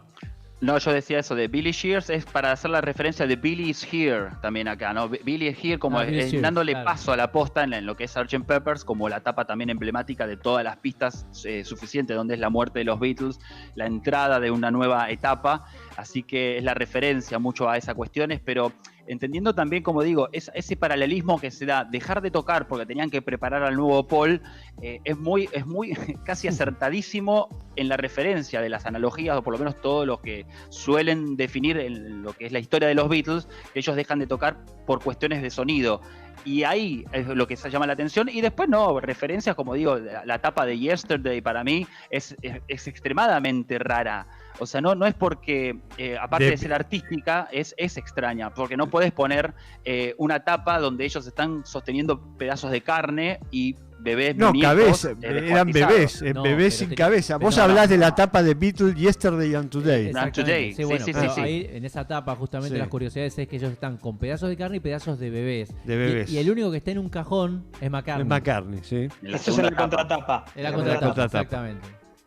O sea, esos datos son los que realmente no tienen mucho sentido cuando uno trata de exponer o buscar la referencia, porque vos decís, ¿qué banda o qué, digamos, desde el punto de vista de la cuestión artística estoy hablando, ¿no? De exponerlo. Es de desagradable poner eso. Entonces, realmente referirse a eso. Pero cuando vos analizás la tapa, que eso lo hace justamente también el Último Testamento, es mostrar la acción de la recreación del accidente de Paul. O sea, la carne representa el descuartizamiento, la cabeza de los bebés que también representan el decapitamiento. Sí. Es toda la descripción puntual. Hasta los dientes lo tiene puesto, o sea, uno puede hacer referencia a que es suposiciones, ¿no? Pero cuando uno ve todos esos datos y después de Yesterday and Today, ¿no?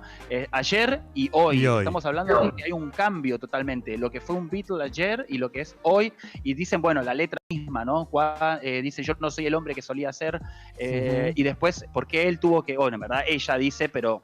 que hace la referencia acá a le él, voy a ¿no? decir a Ale que ya vaya poniendo la tapita mientras salimos en YouTube vía Aleco, que busque la tapa The Beatles Buried Together, que va a tener una particularidad esta tapa, que son hay 4 velas, pero una está apagada.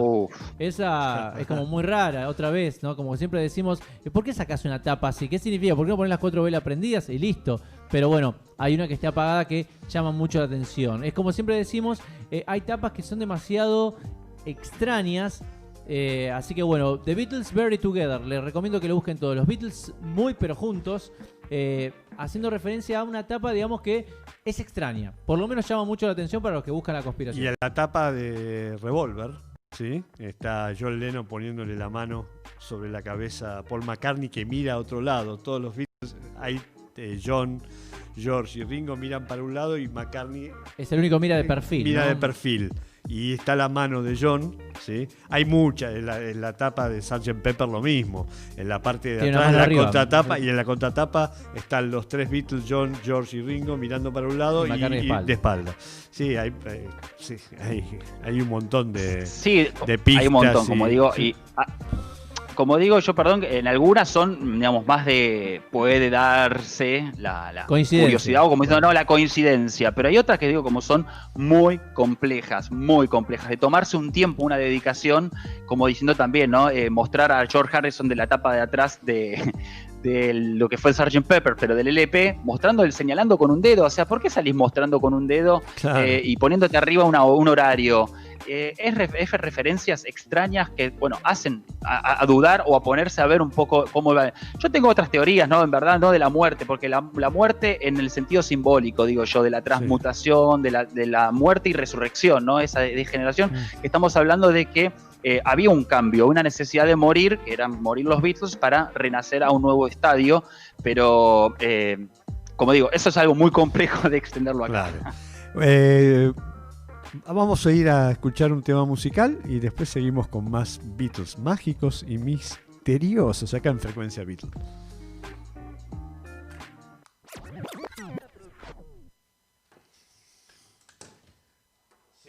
Aprenderán esos tontos que se puede ser feliz comiendo vegetales, frutas, granos y queso.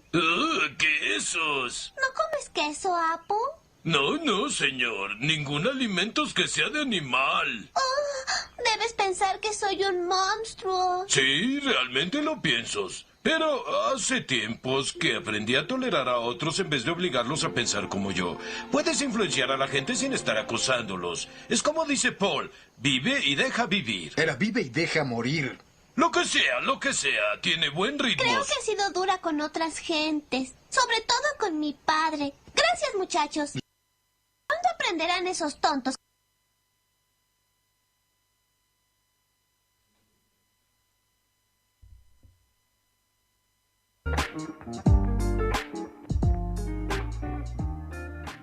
Tiene un poquito de lo-fi, perfecto. Que seguimos en frecuencia Beatle. Frecuencia Beatle a través de la plataforma de YouTube, gracias a Aleco, ¿sí? Muchas gracias, Aleco, por esta increíble producción aquí de masitas, un té muy inglés, por supuesto, y charlando de los Beatles. Bueno, seguimos con un poquito la temática de Paul McCartney. Y siempre decimos, ¿no?, que en realidad todo lo que se necesitó para desarrollar semejante estructura, requería que los Beatles también tengan conexiones con ciertos argumentos todavía un poquito más que los excedían. Así que siempre hubo una conexión con los Beatles y el famoso MI5 con la CIA, que de hecho creo que eso le va a pasar factura próximamente a John Lennon.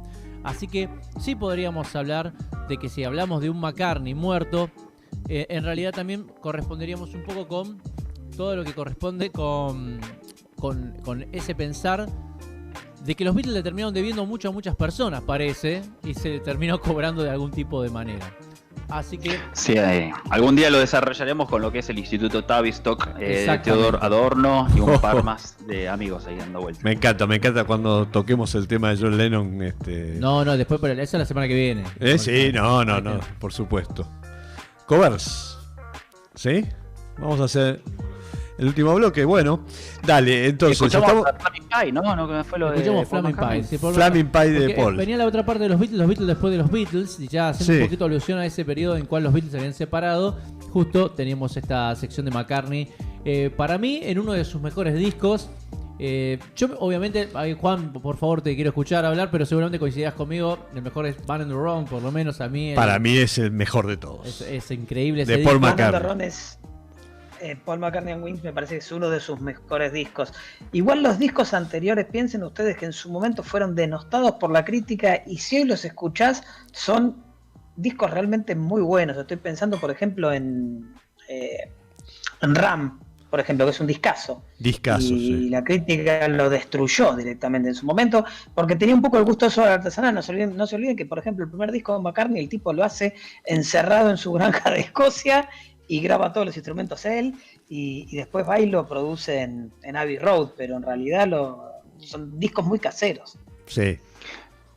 Una cosa muy interesante que se puede destacar cuando hablamos de la parte de la etapa solista de cada uno, es como alguna vez dijo también Belén en el principio, es la unión de cada uno hacia el todo, o más que el todo. Cuando ellos se separaron, perdieron esa magia, ya no tenían tanta relevancia, o por lo menos esa producción que, si bien seguían siendo composiciones de cada uno, la esencia era que Lennon toque la guitarra, que Ringo toque la batería y que Harrison meta también o sus solos o sus segundas, terceras voces de fondo que tienen una armonización perfecta. Entonces, por ahí yo no soy tan fanático de las etapas solistas de ellos, pero bueno, Flaming Pie, Off the Ground, a mí en particular son los que... Off the Ground. Sí. Off the Ground lo presentó acá en la Argentina, ¿no? Sí, vino acá a la Argentina. Claro. No, sí, yo estuve en ese recital, pero Off the Ground también un discazo. 1994, ¿no? Exacto. No. Exacto. No. Del 93. 1993. El 6, 9, 10 y 11 de diciembre, para ser exactos. ¿Sí? ¿Del 93? Del 93, exactamente. Ah, en River. Muy chiquitos. Yo era muy chiquito. Yo le iba a llevar a Belén, y después, sí. mi vieja, mi madre, me decía, no la lleves a la chica, que es muy chiquita. Yo tuve el gusto de ir con mis viejos a ese recital. Y en los últimos recitales de McCartney acá tuve el gusto de ir con mis hijos, así que es un círculo que se va renovando. Sí, fantástico. Y Ram fue el primer disco de McCartney solista, ¿no? Si no me equivoco. Es el segundo.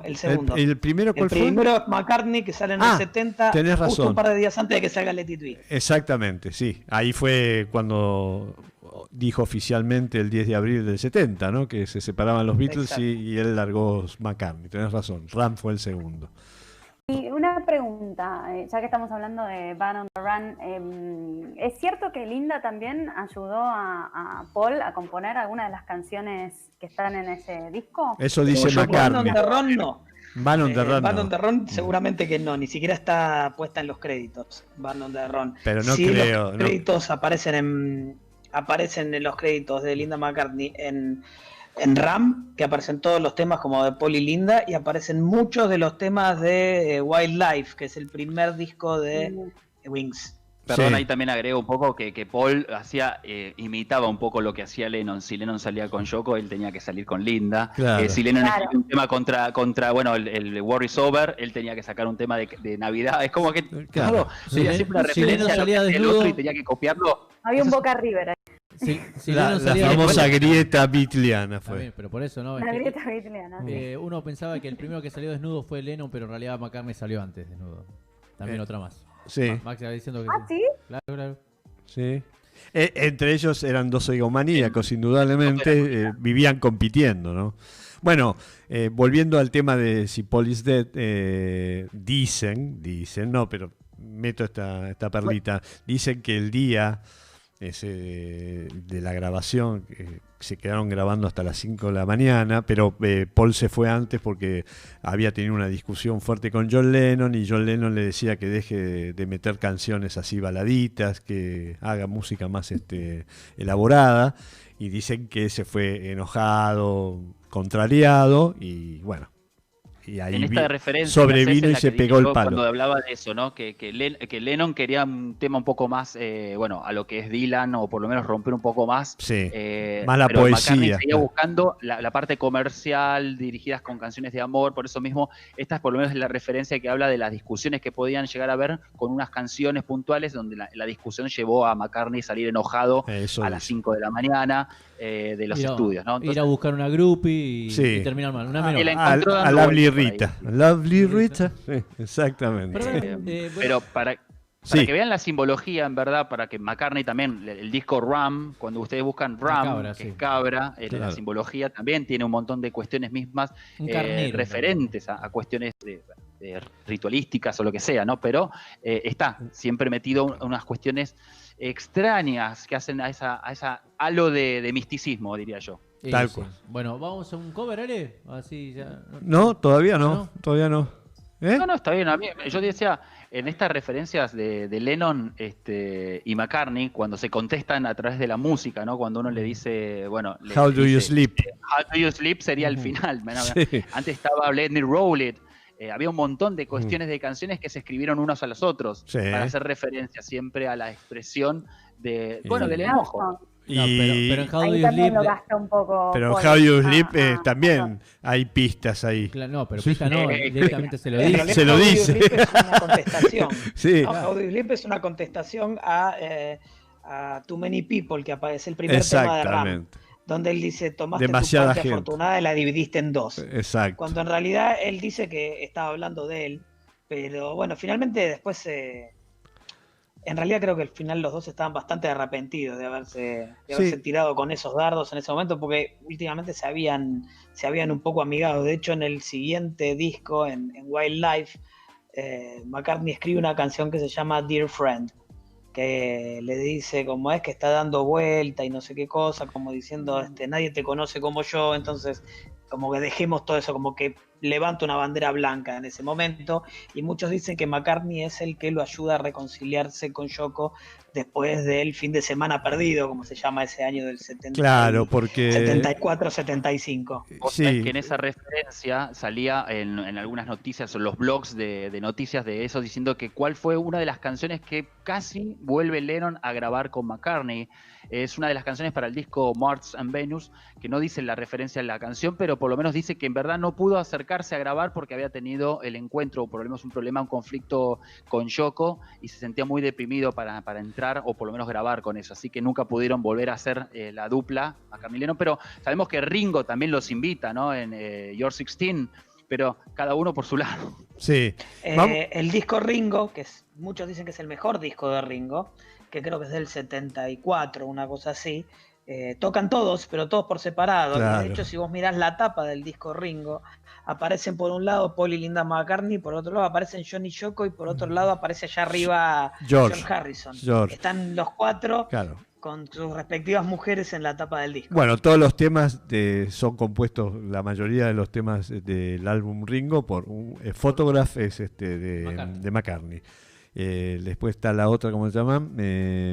Doug Gamisi está en ese.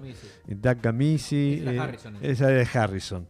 Y había otros cuantos el otro de Lennon, sí. Vamos a un cover. El de Lennon es I Am the Greatest. I Am the Greatest, sí, exactamente. Muy bien, Juan Pablo. Muy bien ahí. Vamos a un cover, dale. Vamos a un cover.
Excelente cover de Lovely Rita, de Travis es.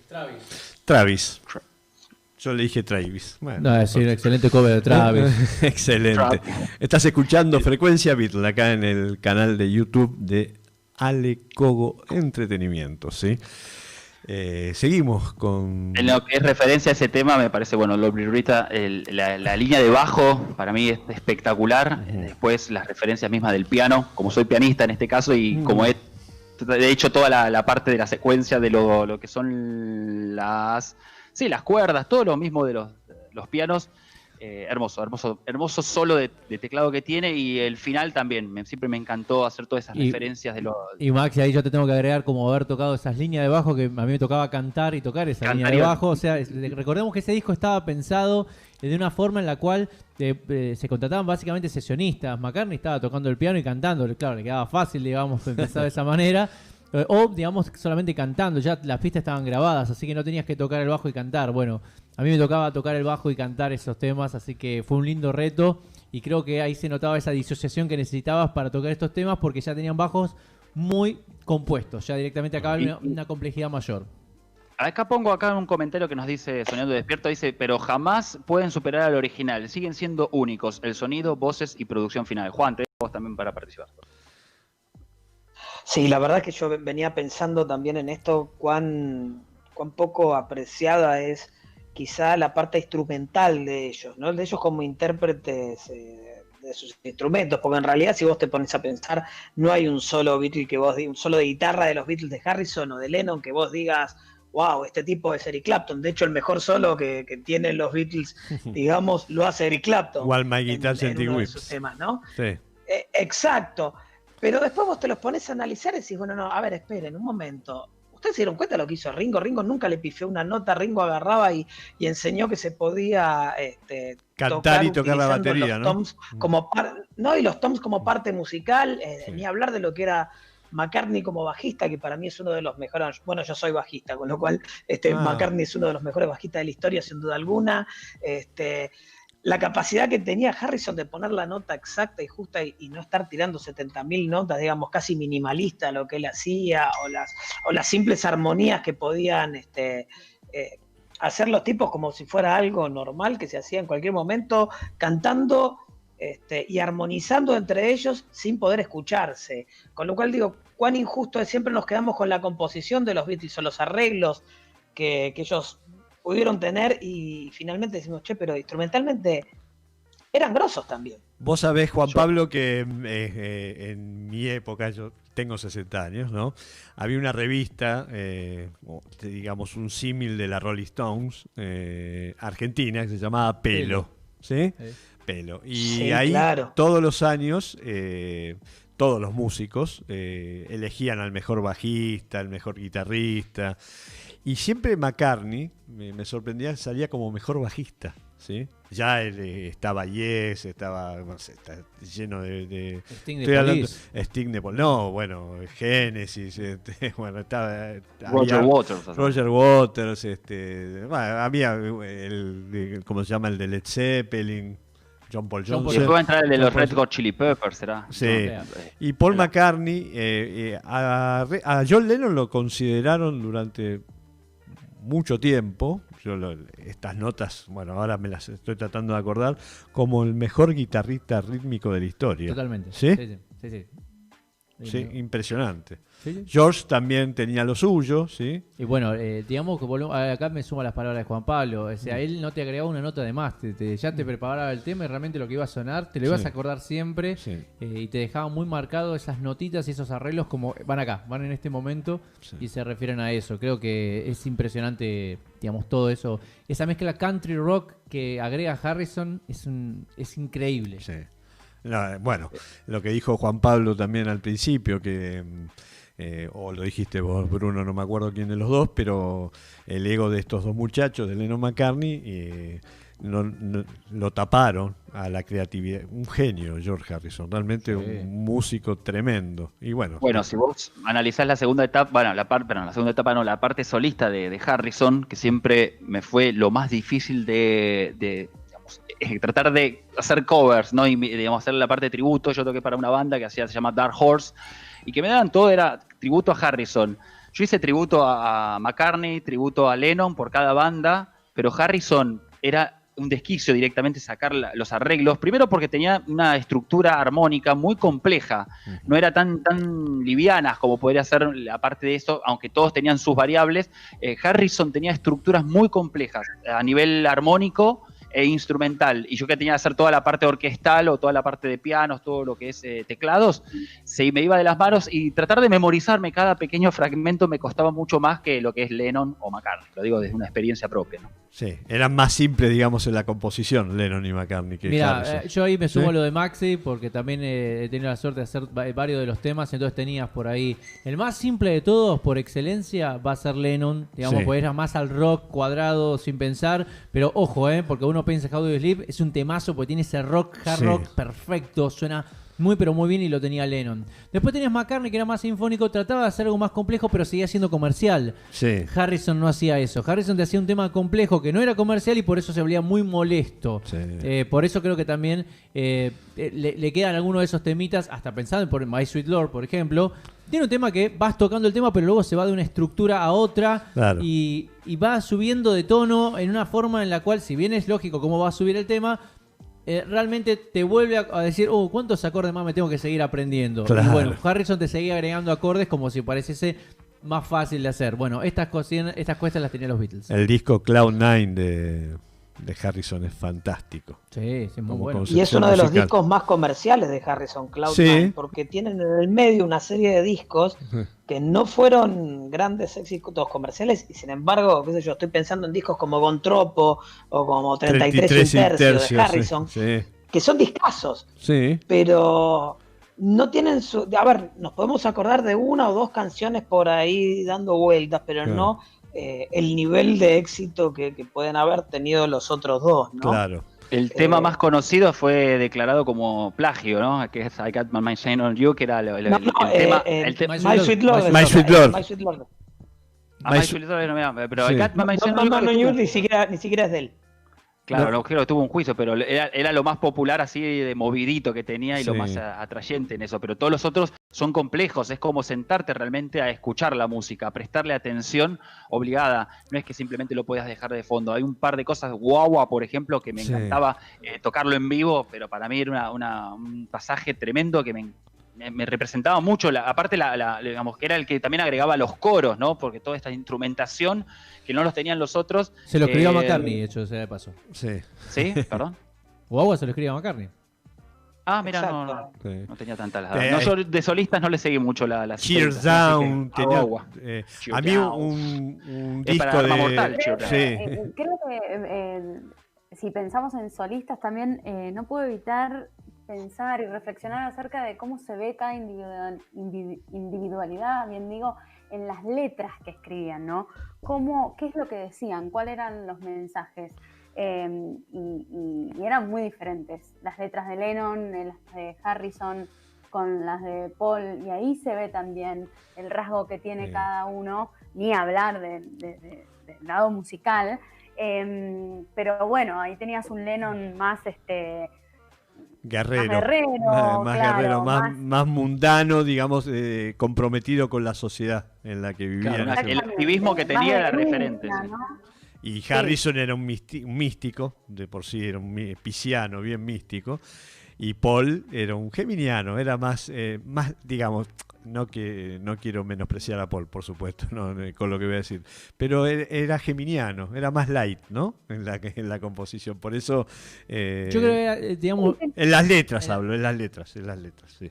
era muy claro. Creo que McCartney Sí. era como muy claro. Era Sí. por ahí, entonces los otros era como más chapucero, Más se le podría rebuscado, decir. Más sí. rebuscado. Tal Y vez. tú decís, che, Lennon, ¿tocás bien la guitarra? ¿Venís a ensayar hoy el tema? Sí, voy. Grababa una sola vez en todo y se iba. McCartney tenía esto que nombró Juan al principio, que el otro era más un tipo que se metía obsesivo, detallista, decir, no me voy de acá hasta que no quede como yo. Cito en el caso de Oh Darling, que siempre es la anécdota de que él dijo, no lo voy a grabar ahora, lo voy a venir a grabar mañana a la mañana cuando me levante con la voz ronca. ¿Por qué? Porque quería ese efecto en la voz. Sí. O sea, fíjate cómo hasta McCartney puede llegar a decirte, no, grabamos mañana. ¿Por qué? Porque mañana a la mañana voy a tener la voz ronca. O sea, hasta esas cosas tenía. No, un obsesivo. Ustedes saben sí. que a mí me pasa algo con Lennon, que creo que por su activismo y por todo eso que él pudo desplegar, después perdimos gran parte de su poesía. Pensemos lo que es de los puntos más poéticos de Lennon cuando se mete con el surrealismo, como en Lucy in the Sky with Diamonds, Sí. o con alguna de esas cosas, para después estar, bueno, él decía, si te estás ahogando, vos gritás, socorro, no dice, señor, tenga usted la bondad de venir a rescatarme porque si me entra agua en los pulmones, uno simplemente lo grita, ¿no? Sí. Lennon que recupera un poco eso, me parece a mí, en el disco Mind Games, recupera un poco eso de la poesía, definitivamente. Y en Double Fantasy también, ¿eh? Maravilloso. Y En el último disco también. Es el más McCartney de los discos de Lennon. Exacto, por eso te Fantasy. digo, sí. En Double Fantasy, su creación, ¿no? No la de Yoko Ono, por supuesto. No. No.